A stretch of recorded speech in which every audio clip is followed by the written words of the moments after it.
Hello, everyone. Today, my guest, Roman Bruskov, economist, English major, linguist, professional teacher, and content mentor, expert copywriter, translator, and editor with 18 years of experience in various industries. Hello, Roman. Tell me about yourself, please. Hello. Yes, my name is Roman Bruskov. I'm an expert copywriter. I've been doing this for about 18 years now. Worked in virtually every imaginable industry you can think of. Mostly economics, finance, IT technologies, worked a lot with blockchain and many other topics. So I've also worked with a lot of other companies, which I cannot disclose for reasons confidential. But among my clients were such heavyweights as Deutsche Bank, Absolute Bank, Halliburton, Suzuki, Kia, Pirelli, many others. I've taught a lot of those companies and also created content for even more. For example, in the last 5 to 6 years, I've already written for about 80 or 90 projects. Can't even keep track of them anymore. So I specialize in content, mostly in English, write everything from posts and articles to features, press releases, white papers, anything you can imagine. That's just my job. One does what one can. And if you know how to do something, never do it for free. Wow, you have a great experience. I impressed, really. Thank you. What sparked your interest in and artificial intelligence? Well, I've been in the IT business, writing for IT businesses, in fact, for many, many years. So I'm, in one way or another, obliged to follow up on news and developments and all kinds of innovations, because you never know when you have to write about something new, and you have to be prepared for it. When a client comes along and says, "Hey, write about something like about something that's completely new to you," well, it shouldn't come to you as a surprise. You have to be on top of things. You have to always in contact with what's happening. So that's why you can say I've acquired an interest in AI technologies a few years back when they were first introduced, but they were a colossal failure back then, and the results they gave were absolutely horrendous. But ever since then, I've followed with the developments of OpenAI and many other companies, and the advent of AI. It kind of reminds me of the advent of blockchain technologies and cryptocurrencies back in the 2017 to 2018 period, when blockchain was being shoved down every throat and every hole imaginable, whether it's fitting there or not. So yes, I've followed IT because it's, so to speak, a hot topic now. That's why I'm following it. And it's really interesting to watch where it's going. True, it's really a hot topic in all media's hot topic. It's AI and Pride Month, if you know about this topic and this very hot news last month. I want to question you about resources in AI. For example, what you recommend to other people, what you're interested in AI, what program are interested in AI technologies. For example, for copyright and for videographer. I get it. Yeah, I get it. Well, I read a few channels and only prominent tech media. But even when you read these channels, there's a myriad channels about AI and all kinds of technologies. In Telegram, for example, resources of all kinds. And there's also TechCrunch and other top tier media outlets. I read all of them, but there's one important thing you should always keep in mind when reading any kind of channel or resource. Absolutely never believe anything and never take anything for granted or as a given, because everything you read everywhere about AI or any other kind of topic, it has to be fact-checked, cross-checked, and most importantly, sieved through a prism of personal skepticism and critical thinking, because otherwise you're going to be believing fakes all the time. There's not a single channel that can be trusted 100%, because every channel is promoting some point of view in one way or another. And every letter written is a marketing ploy that has been paid for to push an agenda or sell something. So every time you read something, it's fine, it's news, but always think in hindsight, is what I've just read true or not? and never take anything for granted, because as a copywriter who writes these things, I know perfectly well why they're being written and how they're being written.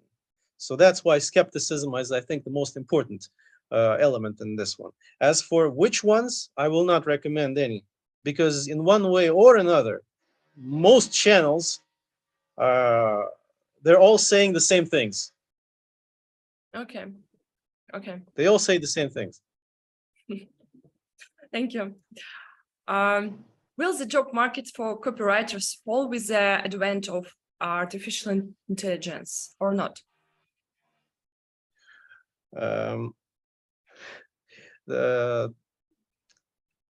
There's plenty of titles around right now about AI replacing humans, but those titles are just plain clickbait. Whether it's AI replacing copywriters, replacing lawyers, designers, doctors, even teachers, there's no such thing as a falling market. Because, for example, if we take copywriters, you have to take into account two factors. One, there's two types of copywriters. There's good ones and there's bad ones. The market for bad ones will certainly fall, because the machine, the AI, it produces right now, even at the level that it is right now, it's producing almost the same quality of text as a bad copywriter. Albeit, well, there are fewer typos and grammatical mistakes in the mincemeat of text that the AI churns out.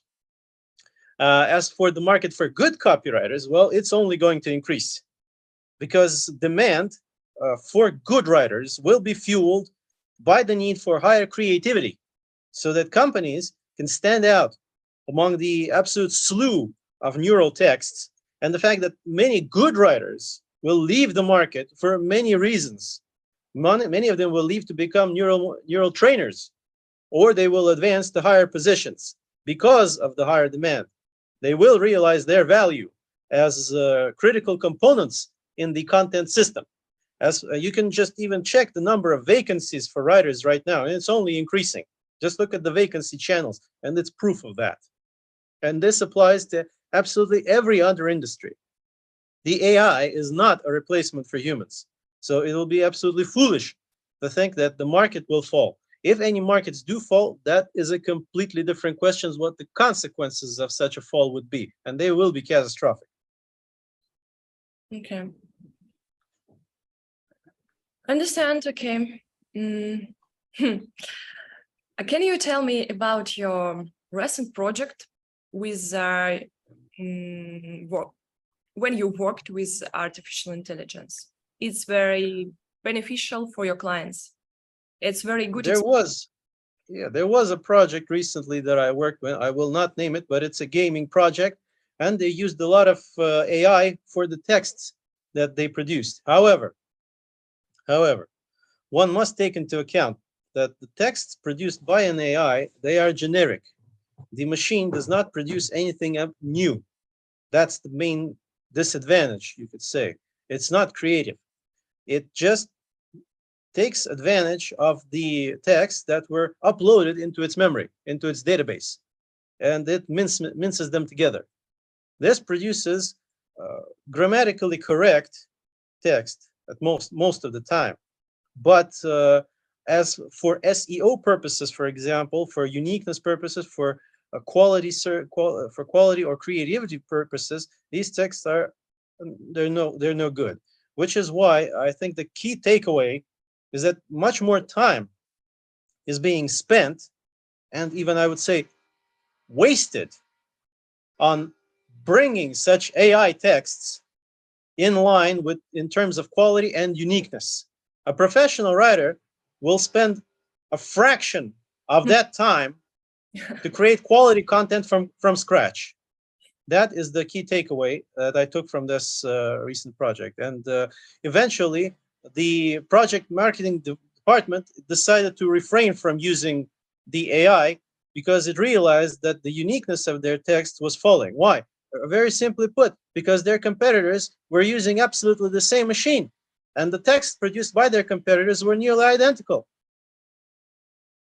So this is where the work of an editor, a professional editor, comes into play, and that's a copywriter at most. Okay. True. But I think it's really a problem because clients choose artificial intelligence for writing articles, and they not choose a professional copywriter. I know this experience by myself. The thing is, you see, the AI, it does not produce content that is any way new for a professional, because it is an assistant to a professional for automatic, routine, and voluminous tasks. The thing is that clients, they take in blind faith that the AI is producing something at all. People are just fascinated by the fact that this machine churns out something, something readable. They do not judge it by the quality of what is being produced.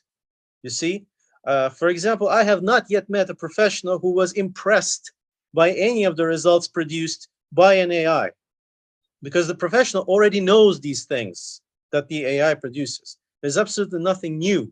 It's just recollected, compiled material that is already available to online. So it is not a it is more of an assistant. It is not a replacement in any case. In fact, the AI, it only increases workflow volumes. Research, for example, recently conducted states that 84% of respondents only felt that using the AI increased their workloads. So they were just doing more work that they could have done without. Okay. Okay. How to become a high quality specialist, and where to find a good client in internet, in real life, maybe? That is a good and difficult question, but there are only two options open for you in this case. If you're talking about a content specialist or a copywriter, you have only one way. You have to write well and develop with the trends and the market. You have to be constantly in touch with what is being written by others, because you have to know what's in trend right now. For example, if you're writing something today, it may already not be actual tomorrow. The language itself is changing as well. It's changing all the time. New terms are being fielded all the time, because the language is a dynamic and organic construct. It is deployed and, most importantly, developed by the people using it. There is no such standard that says that everything that's written in the vocabulary is only what has to be used. There are plenty of terms out there that you will not find in even Merriam-Webster's, because they have not yet been researched and they have not yet been included in the list in the thesaurus. So a good copywriter will constantly be reading new texts to make sure that they know what the competitors of their clients are writing, and so that they can avoid repetition and at the same time leverage the new developments in the language. That's one.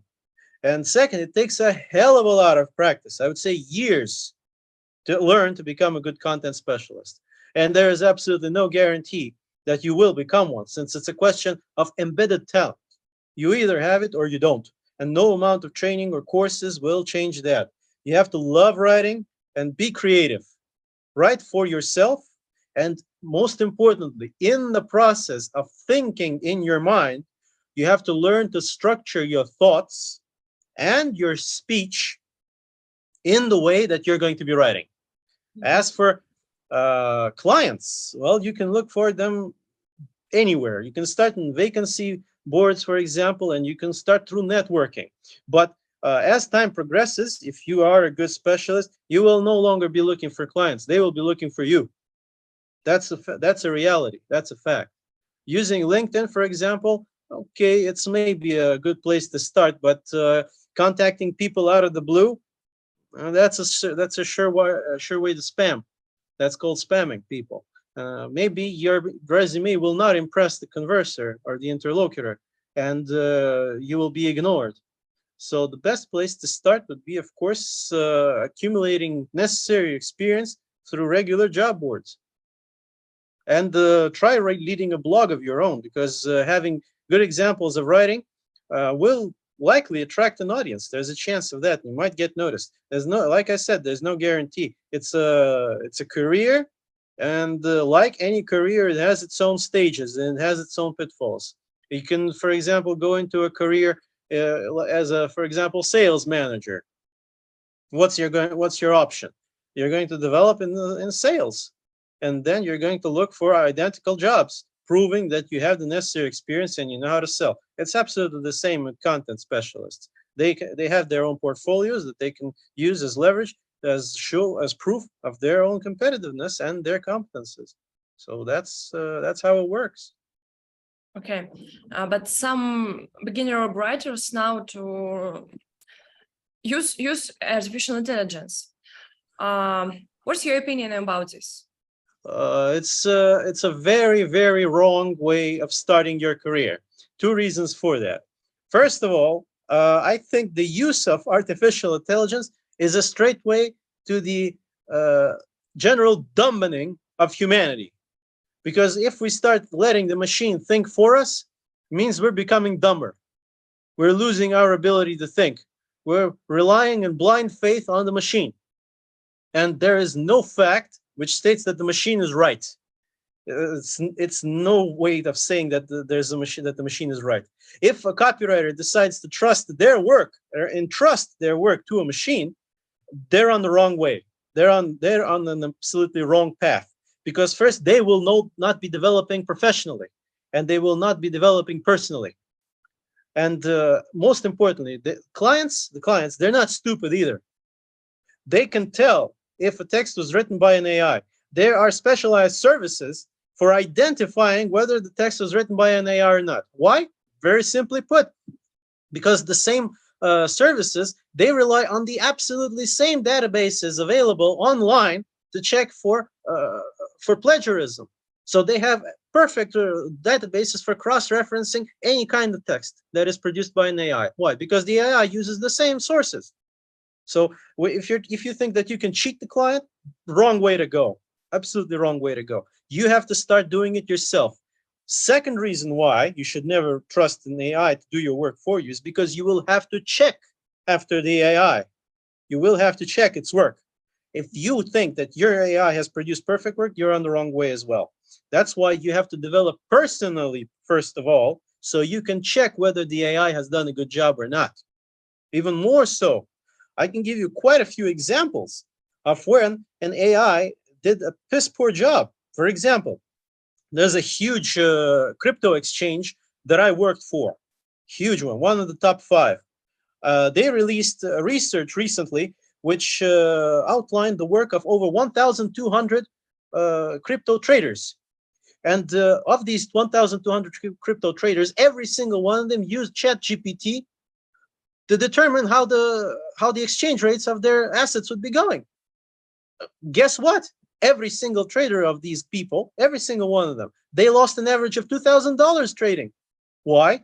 I'll tell you why. Because one of them, for example, asked, what's Bitcoin going to be worth next year? Well, the machine has a limited amount of memory. Its database goes up to 2021. And we remember what the price of Bitcoin was back in 2021, don't we? So, of course, the machine produced the wrong forecast, and he relied on it. Well, that's called stupidity. That's absolute stupidity. Let me give you another example. Recently, there was an AI-generated image wandering around the internet of the American Pentagon up in smoke. Well, it went viral. And what was the result? It erased about 0.25% of the S&P 500's value. Nobody even bothered to check the pic for authenticity, even though at first sight, even any close examination of that image would reveal that it was absolutely poorly made. There were not only visual inconsistencies with it, but it was outright poorly made. And there was another research into academic quality. For example, in total, 200 students of a very high-profile university here locally and 20 teachers took part in this experiment. Half of the students, they were selected at random. They were asked to write a scientific practical paper on a selected topic using neural network technologies. And that included ChatGPT, AI search, Garwin AI, and the TurboText services, all kinds of stuff. The teaching staff had a task as well. They had to identify which of these papers were written using artificial intelligence. Well, guess what? 96% accuracy. 96% identified the papers as written by a neural network. The 4% that were not identified as written by neural networks were proven to have undergone extensive editing by the students themselves. They spent hours upon hours editing what the AI produced. This is a waste of time.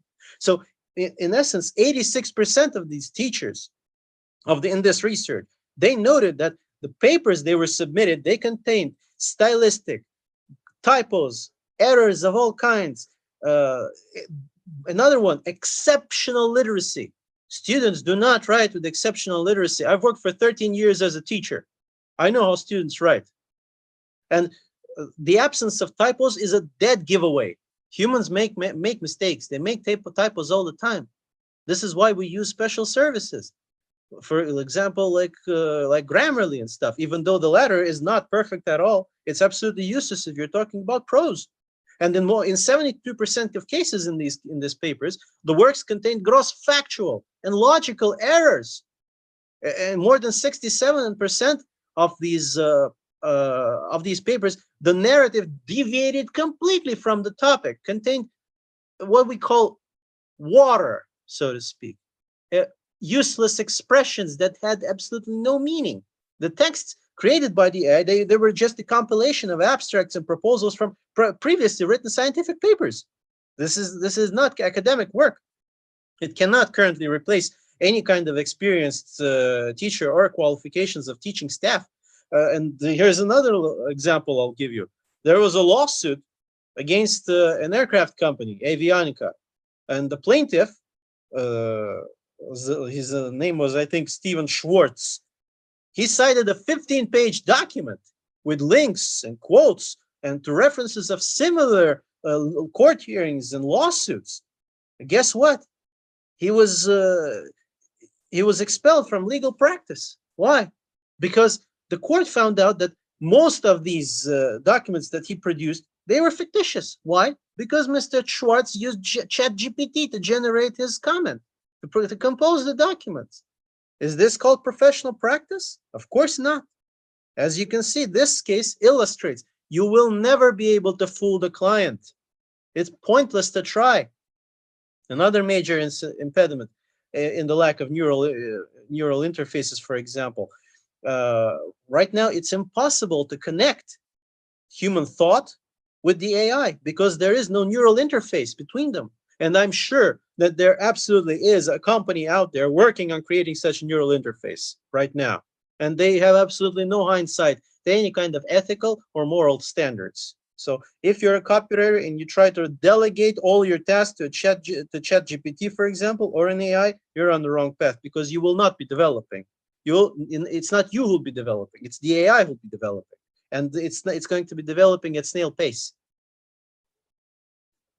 Okay, thank you for your opinion. It's very interesting. Yeah, true. I agree with you, honestly, because I see this problem now, and there are many people use AI and texts not professional. It's true. Okay, I want to question you as last question. Tell me your secret of your cool writing, about your professional style, and how do you create other topics in 10 minutes, for example, in 20 minutes, because it's very short time, but you create big articles in this short time? Well, it's not a secret at all. There is no secret to this at all. It's a matter of practice and innate ability. Because you need to have this practice of structuring the text in your mind as you go, and then typing it fast. It's simple. It comes with practice. It's the only way. Because once you've done this 100 times, you'll find it's much more easy. It's much easier doing it for the next 900 times. And once you reach, for example, 1,000 times, it's already part of. It becomes instinctive, I would say. It becomes instinctive. Once you connect your hands with your mind, your thoughts, they flow into your actions across the keyboard. And the faster you type, well, the speed of your typing will often depend on the speed of your thought. How many words in 1 minute are you typing? I've never counted. Never counted, but I can give you a tentative example. For instance, I can write a standard press release, 500 words in about 12 minutes, and then read it twice. Because once you're given the information you need, once you have the information that you need for the text, and you structure your thoughts before you start writing, have the work cut out for you already. All you have to do is think across the structure, think through the structure as you go and type, because your thoughts have already been structured. You know what you're going to be writing. It's not as if you're picking something out of thin air. You know what you're going to be writing. If you're an expert in that topic, well, you don't really need to spend any extra time, because you know what you're going to be writing about. So it's not any secret. It's not a secret. It's just a matter of practice. As they say, practice makes perfect. I agree, but some clients consider that if you write articles in one article in 1 or 2 hours, it's very strange, because yes. I'll tell you why. Two reasons for that. The first reason is because they've never worked with professional copywriters before. That's one. Because they think that their previous experience of working with low to middle grade copywriters means that they will receive this text in about 5 days, which is not professional. It's unprofessional. A professional copywriter will produce texts in high quality and quickly, because they have the necessary competence and experience. Some professional copywriters are a bit smarter in this regard, because they know that the concerns of their clients. So what they do is they intentionally prolong the amount of time necessary to submit the document, because they know that the client thinks if it takes a long time to write a document, it means it's done right. And not necessarily true. Absolutely not true. And the second reason why they think so is because they think that the writer is cheating, or they're receiving something that's been copy pasted, and that's also not true. Previous experience is most likely the reason, or perhaps simple intuition based on personal judgment, because the client knows he can't write so much on his own in such a short amount of time. Therefore, they project this concept onto others. But if you're dealing with a professional copywriter, they have their own standards. They have standards that completely differ from those of the average person typing. Okay, good. Thank you, Roman, for your opinion, for your Anytime. Your advice is very interesting opinion about artificial intelligence and copywriting sphere. Thank you so much. Don't take me wrong. The AI, of course, it does have potential. It's going to be used, whether we like it or not. It will be used. But right now, we are using it for all the wrong things. We're using it for things that we don't even need to be using AI for. That's the downside. And at present, these technologies are imperfect. The biggest problem is that we're trying to shove them down every throat. We're trying to find applications for them where they don't even fit. For instance, I've been asked before, will the AI take over the world? No, it's not going to take over the world. But what's going to happen, it's not the AI that's going to be posing a threat to humanity. No, it's the people who will be controlling the AI who are going to be posing a threat to humanity. That's the difference. Yeah. And if we keep on progressing and using this AI as we are now, replacing people, and thinking that people doing so, they're doing so only in a purely capitalistic viewpoint, from a capitalistic viewpoint, reducing their costs and their expenses, but they're not thinking of the repercussions. They're not thinking in long term. They're thinking short-term profits right now. The profits are absolutely meager. They're pocket change. But for governments, well, the governments are going to be incurring a hell of a lot of expenses and problems if we keep on replacing people like this en masse using AI. What are these governments going to be doing with droves of millions of people thrown out into the streets? What are they going to be doing about them? How will they be supplying them with jobs? if these people don't have the necessary competencies, for example, to be working as builders, or for example, to be working in, let's say, even the military. What are these people going to do? They're going to be left out in the streets, and this is a surefire way into chaos and social and public unrest. So the way we're using AI right now, it's absolutely wrong. It's not being used for the purposes that it was designed to. And let me tell you even more than that. The AI, its first application will always be in the military. Like absolutely any new technology, first application is always the military. And there are some examples of that. For instance, AUKUS, the so-called Southeast Asian NATO, with Australia and some other countries part to it, they already conducted experiments using AI-controlled drones out in the South Pacific. And the results, well, those results are classified, but we have some declassified results which came out not very recently by U.S. Central Command. They conducted a flight simulation using artificial intelligence and the Predator drone. What was the result? The result was that the drone destroyed its own operator. Why? Because the drone was told that it has to destroy anything that will impede it or interfere in its algorithm. At some point in time, the drone decided that the operator is an impediment for it to complete its own mission. So what did it do? It used its own weapons to destroy the operator so it can continue carrying out the mission. U.S. Central Command also confirmed that the results of this test are extremely disappointing. This is exactly what's happening right now. We're moving too fast with application, using a completely raw technology, and we're rushing it into use. We're rushing it into service. Why?